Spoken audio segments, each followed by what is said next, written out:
ఏ course నేర్చుకోవాలో తెలియట్లేదా? అయితే ఇనుమాటిక్స్ career guidance ని follow అవ్వండి. అండ్ ఇంకోటి ప్రశంస వచ్చేసి పలాస సినిమాలోనే సెబాస్టియన్ క్యారెక్టర్ మోహన్ రావుని తీసుకెళ్ళి జీప్లో లాస్ట్ క్లైమాక్స్లో తీసుకెళ్తున్నప్పుడు, అంటే మీరు సారీ నేను క్లారిటీ ఇవ్వాలనుకుంటున్నాను, దీన్ని అసలు ఇంటర్వ్యూ లాగే చూడొద్దు. లేదు లేదు జస్ట్ ప్లీజ్, మన ఇద్దరం ప్లీజ్. డిస్కషన్ ప్లీజ్, పెట్టుకుందాము. ప్లీజ్. డైలీ ప్యాటర్న్లో క్వశ్చన్స్ అయితే ఉండవు. ఏం లేదు, పర్లేదు. మీకు కంఫర్ట్గానే యా యా చూద్దాం. నాకు కంఫర్ట్ లేకపోయినా పర్లేదు, చెప్పండి. ఆ, మోహన్ రావుని జీప్లో కూర్చోబెట్టుకొని సెబాస్టియన్ తీసుకెళ్లేటప్పుడు ఇతను చెప్తాడు, మేము అందరితో కలిసి కూర్చొని చదవలేము, మా నీళ్ళకి మా అంటూ ఇట్లా చెప్తున్నప్పుడు సెబాస్టియన్ కూడా మాట్లాడుతూ, మా నాన్న కూడా ఆ, మేము మా అమ్మ నాన్న కూడా పెంట ఎత్తుకొని పి అనే పదం వాడాను సారీ అక్కడ. పీ ఎత్తుకొని బయట వేసే ఇదే, కానీ మా నాన్న నా చేయి పట్టుకొని స్కూల్కి తీసుకెళ్ళాడు సెంటర్లో. సినిమా చూసినప్పుడు ఫస్ట్ టైం నాకు ఆ ఉద్వేగం. సెంటర్లో నిలబడినాడు చూడు ఒక ఆయన, చేతిలో పుస్తకం పట్టుకొని దారి ఎటు పోవాలో ఒక వేలు చూపిస్తూ, అంబేద్కర్ గారు. అవును. అంటే జీవితంలో ఎన్ని దెబ్బలు తిన్న మనిషి, ఆ, ఎన్ని సంఘటనలు చూసిన మనిషి, ఎంత కదిలిపోయిన మనిషి ఆ ఒక్కలైన రాయగలడు. అంబేద్కర్ గారి గొప్పతనం, ఆయన జీవితం అంతా చెప్పింది అదే, నేర్పించింది అదే. ఒక జాతి మొత్తానికి సారీ, జాతి అనే ఓడి కూడా తప్పు సార్, ఒక దేశం. జాతి అనేది వర్డ్ తప్పు కదా, దాన్ని మనం తప్పు చేసేసాం. జాతి అంటే ఒక సమూహం. అంబేద్కర్ గారిని జాతి అని అన్నాం. నేను అది చెప్తున్నాను. ఓకే. ఒక దేశం మొత్తానికి ఆయన ఇచ్చిన సందేశం, ఒక నాలెడ్జ్, మైండ్ని పెంచుకోండి, నాలెడ్జ్ని పెంచుకోండి ఆయన ఇచ్చిన సందేశం. అలాంటి అంబేద్కర్ గారి మీద సినిమా లెవెల్లో అలాంటి ఒక గొప్ప లైన్ రాయడానికి ఎంత గట్స్ కావాలి, ఎంత ధైర్యం కావాలి, ఎన్ని బాధలు పడి ఉండాలి. Thank you. ఆ డైలాగ్ ఎలా వచ్చింది ఒకసారి అది చెప్పండి. అది నిజంగా రైటింగ్ అనేది ఎవరు డిస్క్రైబ్ చేయలేరు. ఎవరైనా చేశారంటే కూడా అది అబద్ధం అవుద్ది. సార్ రైటింగ్ ఎప్పుడూ డిస్క్రైబ్ చేయలేము. రైటింగ్ ఏంటంటే కొత్త ఫ్లో ఆఫ్ థాట్స్ ఉంటాయి కదా, ఆ టైంకి ఏదొచ్చి కూర్చుంటుంది అన్నదే మనకి ఇది. అదేంటంటే కొన్ని సంవత్సరాల పాటు మనం చేసిన అభ్యాసం, చదివిన పుస్తకాలు, మన మైండ్లో ఉండే ఐడియాలజీను ఆ టైంకి అది పడితే బాగుంటుందేమో అని అనిపిస్తుంది. ఇప్పుడు వినాయకుడు డైలాగ్ ఉంటుంది కదా, అవును, అది కూడా గుర్తుంది. ఆ డైలాగ్ కూడా ఎలా వచ్చింది అంటే నాకు నిజంగా తెలియదు. వినాయకుడి తల తెగిపోతే అతికించడానికి వినాయకుడి తల అతికించడానికి దేవుడు వచ్చాడని రాసిన అదే పుస్తకాలు ఏకలవ్యుడు బొటనవేలు అతికించడానికి దేవుళ్ళు ఎందుకు లేరు అన్నది నీకు తెలిసినప్పుడు అప్పుడు ఇదంతా ఏమి ఉండదని చెప్తాడు ఆయన. అది అది అలాగే రాసే ఉన్నట్టు ఇప్పుడే అది చెప్పలేము, నిజంగా చెప్పలేము నేను కూడా. అయితే మీ బ్యాక్గ్రౌండ్ చాలాసార్లు చెప్పున్నారు కాబట్టి నేను లోతుల్లోకి వెళ్ళలేదు. ఒక శ్రీకాకుళం అనే ఊర్లో చదువుకునే ఒక కుర్రాడు, దేని మీదో అతనికి ఒక విరక్తి వచ్చింది. సమాజం మీదో, చదువు మీదో, మనుషుల మీదో, తన పేదరికం మీదో, తను తన చుట్టూ ఉన్న పరిస్థితుల మీదో అతను దూరంగా, అందరినీ వదిలిపెట్టి దూరంగా వెళ్ళిపోయాడు. బట్ దూరంగా వెళ్ళిపోయిన వ్యక్తి ఇంత సాహిత్యాన్ని, ఇంత సామాజిక స్పృహని ఎలా తెచ్చుకోగలిగారు? అది లోన్లీనెస్ అండి. ఇప్పుడు నాకు నేను వెళ్ళిపోయినప్పుడు ఉన్న 10 ఏళ్ళు జర్నీ ఏదైతే ఉందో, ఆ 10 ఏళ్ళలో విపరీతమైన ఫస్ట్ ఇయర్ అంతా చాలా హ్యూమిలేషన్ ఉండింది. అప్పటికి 10th పూర్తయింది, అంతకుమించి ఇంకేం లేదు కాబట్టి 10th అంతే, 10th పూర్తయింది, ఇంకేం చదువుకో అంతే నా ఎడ్యుకేషన్ ఈ రోజుకి. వెళ్ళిన తర్వాత మెడ్రాస్ అంటే ఒక ప్లేస్లో చాలా వివక్ష ఉండేది, అంటే నేను పనిచేసే ప్లేస్లో ఉన్నా. అది ఇప్పుడు అలాంటివన్నీ ఏముండదు కానీ భాషా వివక్ష ఉంటుంది. అంటే నీకు తమిళ రాదు కాబట్టి నువ్వు అప్పుడు ఖచ్చితంగా మైనారిటీ అవుతుంది. అంటే ఈ వివక్ష అనేది రకరకాల రూపాలు ఉంటుంది, అంటే ఎదుర్కొన్నవాడిగా తెలుస్తుంది. సో ఆ వివక్ష, దీంతో పాటు అమ్మా నాన్న లేకపోతే 15 ఏళ్ళ కుర్రవాడికి ఏముంటుంది ఆ టైంలో, విపరీతమైన ఫ్రెండ్స్ ఉండాలి, సర్కిల్ ఉండాలి. అప్పుడప్పుడే మనం అడల్సెన్స్లోకి వెళ్తాం, అంటే ప్యూబర్టీ దాటిన ప్లేసు. సో మనం పెద్దవాళ్ళం అవుతున్నామని మనకు ఒక కాన్ఫిడెన్స్ ఉంటుంది. అమ్మ నాన్న ఉండాలి, గైడ్ చేసేవాళ్ళు ఉండాలి. ఇదంతా కంప్లీట్గా మనం రాంగ్ ట్రాక్లోకి వెళ్ళడానికి చాలా మంచి టైం అది. సో లక్కీగా ఏంటంటే నేనున్న ప్లేస్కి చాలా దగ్గరలో ఒక లెర్నింగ్ లైబ్రరీ ఉండేది. ఓకే. సో మిగతా టైంలో చేయడానికి పనేం లేక పుస్తకాలు చదువుకోవడం అంతే. ఇందులో నేనేమో గొప్పగా ఏదో అనుకొని చేశాను అనడానికి ఏం లేదు. పుస్తకాలు చదువుకోవడం అనేది మామూలు కాలక్షేపం పుస్తకాలు, ఆంధ్రజ్యోతి, స్వాతి, ఆంధ్రభూమి, ఎండమూరి గారి నవళ్ళు, మల్లాది గారి నవళ్ళు ఇవి దొరికేవి అక్కడ. సో అవి చదవడం తర్వాత ఒక చిన్న ఇంట్రెస్టింగ్ ఇన్సిడెంట్లో ఊరికనే ఒక మీ అక్షరాలన్నీ ఈ గుండ్రంగా జిలేబీలాగా ఉంటాయని వాళ్ళు ఆట పట్టించేవారు నాతో పాటు పనిచేసే నా కొలీగ్స్. మీవి 56 అక్షరాలు, వాళ్ళకి 56 ఉండవు, వాళ్ళకి 26. సో 26 అక్షరాలతో మా లాంగ్వేజ్ ఉంటుంది, మా లాంగ్వేజ్ నువ్వు ఎప్పటికైనా నేర్చుకోగలవా, మీరు ఒక పేరా కూడా చదవలేవు అన్నప్పుడు అది పట్టుదలతో నేను ఒక 6 నెలల్లో చదవడం నేర్చుకున్నాను. ఓకే. అంటే మామూలుగా ఓకేగా చదవడం నేర్చుకున్నాను. తర్వాత ఇది ప్రాక్టీస్ ఇంకా.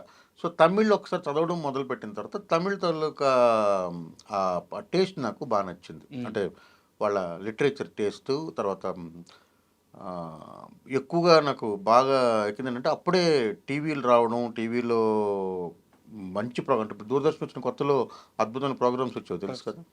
అలాగే అక్కడ టీవీలో ప్రోగ్రామ్స్ చూడడం, వాళ్ళు మ్యాక్సిమం అన్నిట్లోనూ కూడా చాలా స్పష్టమైన తమిళ్ పలకడం, ఆ సౌండ్ సంహవ్ అలా అట్రాక్ట్ అయిన తర్వాత తమిళ్ సాహిత్యం మొదలుపెట్టాను. సాహిత్యం అనేది తమిళ్లో మొదలుపెట్టాను.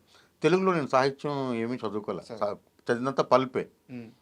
కానీ తమిళ్లో సాహిత్యం చదివిన తర్వాత ఇంకా ప్యారలల్గా రాజేష్ కుమార్ అని ఒక ఆయన ఉండేవాడు, ఆయన నవళ్ళు బాల అని ఇద్దరు ఉండేవారు, వాళ్ళిద్దరు బాలకుమార్ అని ఒక ఆయన, తర్వాత ఇలా ఒక 10-15 మంది రైటర్స్ ఉన్నారు. వాళ్ళ పుస్తకాలు రెగ్యులర్గా చదువుతుండేవాడిని, అంతే లెర్నింగ్ లైబ్రరీలోని. తర్వాత తమిళ్ని ప్రాపర్గా చదవడం వచ్చిన తర్వాత మోర్ లిటరేచర్, సుజాత, సో తర్వాత జయకాంతన్, ఇవన్నీ చదివిన తర్వాత ఓకే ఇలాంటి మన తెలుగులో ఉన్నాయా అన్న దీంతో తెలుగుని మళ్ళీ మొదటి ఇంకా అలాగా పుస్తకం అనేది ఇదైన తర్వాత నేను రాయొచ్చు కదా అని చెప్పడంతో అనుకొని ఇంకా రాయడం మొదలుపెట్టాను. ఓకే. అంతే. కరుణ్ కుమార్లో ద్రవిడ రెవల్యూషన్ థాట్ ప్రాసెస్ చాలా ఎక్కువ ఉన్నాయంటే ఒప్పుకుంటారా? ద్రవిడ రెవల్యూషన్ థాట్ ప్రాసెస్ అని కాదు, మీరు ఎప్పుడైతే ఒక 15 నుండి 25, 30 ఏళ్ళ వరకు మీ జీవితంలో ఏం జరుగుతుందో అది మీకు లైఫ్ టైం మొత్తం ఇది ఉంటుంది. అంటే మీరు చుట్టూ చూసే మనుషులు, మీరు కావాలంటే ఎవరితోనైనా మీరు మాట్లాడచ్చు. ఆ 10 ఏళ్ళు చాలా ఇంపార్టెంట్. ఆ టైంలో మనం స్కూల్కి వెళ్తున్నాం, కాలేజీకి వెళ్తున్నాం, కాలేజీలో తిరుగుతున్నాం, ఫ్రెండ్స్తో తిరుగుతున్నాం, అక్కడ మనకు లైఫ్ ఏర్పడుతుంది. అంటే అదొక ఫిక్స్డ్ లైఫ్. మనం పొద్దున్న వెళ్తాం, కాలేజీకి వెళ్తాం, ఫ్రెండ్స్తో తిరుగుతాం, క్లాసులకు వెళ్తాం, ఎవరు అమ్మాయి ఉంటే అమ్మాయిని ఇష్టపడతాం, లేకపోతే అమ్మాయి ఎవరో మనల్ని ఇష్టపడవచ్చు, లేకపోతే సినిమాలకు వెళ్తాం, లేకపోతే ఏదో వ్యసనాల వైపు వెళ్తాం, ఏమీ లేకపోతే ఇంకేదో కాంపిటేటివ్ ఎగ్జామ్కి వెళ్తాం, ఆ తర్వాత పాస్ అవుతాం, జాబ్లోకి వెళ్తాం, ఇది ఒక ప్రాసెస్ అవుతుంది. అలా కాకుండా మీరు ఒక పీడిత మనిషి, ఇప్పుడు నేనున్నది ఎంత నాలాంటి వాళ్ళతోనే నేను పని చేసుకుంటూ వచ్చాను ఫస్ట్ అంతా. అంటే ఏదో కష్టంతోనే. సో ప్రతి మనిషికి ఒక స్టోరీ ఉంటుంది. అట్ ద సేమ్ టైం మీరు ఎప్పుడైతే మోర్ ఆ ఏజ్లో ఎక్కువ చదవడం, ఇప్పుడు ఇందులో నేను చేసిన ఇప్పుడు మన ముందు తరం అంతా కూడా, నా ముందు తరం అంతా కూడా అలా చేసిన వాళ్ళే. అందుకని వాళ్ళు అర్బన్లో ఉన్నా సరే వాళ్ళు చాలా పెద్ద, అంటే కేఎన్వై పతంజలి లాంటి ఒక రైటరు రాజుల కుటుంబంలో పుట్టి, కృపాం రాజుల కుటుంబంలో పుట్టి, అంటే పుట్టుకతోనే వాళ్ళు మంచి స్థితిమంతులు. అలాంటి ఆయన కంప్లీట్గా పేద ప్రజల పక్కన నిలబడి పేదల కోసం ఎందుకు రాశారు అని అంటే జస్ట్ ఇలాంటిదే. అంటే వాళ్ళ అప్పుడు ఏ వాతావరణంలో పెరిగారు అన్నది ఇంపార్టెంట్. సో ద్రవిడ ఉద్యమం కూడా ఏంటి, ద్రవిడ ఉద్యమం రెవల్యూషన్ అంటే ఎల్టీటీ సైడ్ నుండి చూసుకుంటే వాళ్ళకున్న నొప్పి ఏంటనేది మనకు తెలియదు. కాబట్టి మనం మా ఫ్యామిలీ మ్యాన్లో చూసిన ఎల్టీటీ అనేది ఎల్టీటీయే కాదు, అది మనం ప్రామాణికంగా తీసుకోలేం కదా. సో ఎల్టీటీ ఏంటి అనేది మన లోపలికి వెళ్ళి డెప్త్ మనకు తెలిసినప్పుడు ఎల్టీటీ మీద వచ్చే అభిప్రాయం వేరే ఉంటుంది. అలాగే తమిళనాడులో ఉన్న మళ్ళీ సేమ్ క్యాస్ట్ సమస్య, జాతి సమస్య, వాళ్ళకున్న సప్రెషన్, అంటే ఎంత హింస జరుగుతుంది జాతి పేర్లు అక్కడ అనేదంతా కూడా మనకు తెలియదు. తర్వాత లోకల్ రౌడీ పాలిటిక్స్, తమిళనాడు కంప్లీట్గా రౌడీ పాలిటిక్స్. అంటే మనం చూసిన ఇద్దరు సినిమాలో చూపించినంత మెత్తటి పాలిటిక్స్ అయితే ఏముండవు, రౌడీ పాలిటిక్స్ చాలా ఎక్కువ, అంటే అన్ని మేజర్. సో ఇదంతా రూటెడ్గా ఉన్నోడికే తెలుస్తుంది, తెలియని వల్ల మనకి ఇన్ఫ్లుయెన్స్ ఉండొచ్చు. అయితే అసలు ఇది సినిమా గురించి కాదు ఈ ప్రశ్న. నాకు శ్రీకాకుళం సంబంధించిన ఉత్తరాంధ్ర మనుషులంటే చాలా ఇష్టం. ఎందుకు ఇష్టం అంటే అమాయకత్వము లేకుంటే ఇవన్నీ తర్వాత సంగతి. వాళ్ళు జానపదాలను కాపాడుకున్నారు. అంటే కడుపు నిండిపోయిన ఒక దగ్గర కళ ఉండదేమో. నేను ప్రాంతాలని పేరు పెట్టి చెప్పడం ఇష్టం లేదు కాబట్టి చెప్పట్లేదు. కొన్ని తరాలు అక్కడ ఆకలితో అల్లాడిపోయారు. బిడ్డలకి పాలు ఇవ్వడానికి తల్లి ఒంట్లో శక్తి లేకపోతే రక్తం వచ్చే సందర్భాలు ఉన్నాయని చాలా పుస్తకాల్లో చదివాను, విన్నాను. అంత ఆకలిలో కూడా, అంత కష్టాల్లో కూడా వాళ్ళు ఆ జానపదాలను కాపాడుకున్నారు, ఆ మట్టి పాటలను కాపాడుకున్నారు.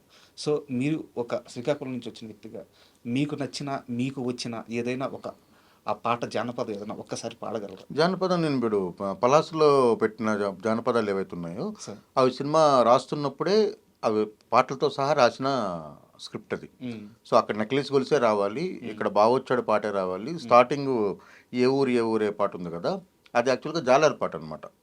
సో ఇవి కాకుండా మాకు ఉడుపుల పాటలు ఉంటాయి, అంటే ఉడిచే టైంలో ఒక పాట ఉంటుంది, కలుపు తీసే టైంలో ఒక పాట ఉంటుంది. ఇవన్నీ కూడా నేను మర్చిపోయాను ఇన్ఫ్యాక్ట్, అంటే గుర్తులేవు కానీ పని పాట. సో పని పాట లేదా అనడం కన్నా పని పాట లేదా అంటారు చూసారా, అదే. అయితే పని చేసుకోవాలి లేదా పాట పాడుకోవాలన్నది మన పూర్వీకులందరూ దాని మీదే బ్రతికారు.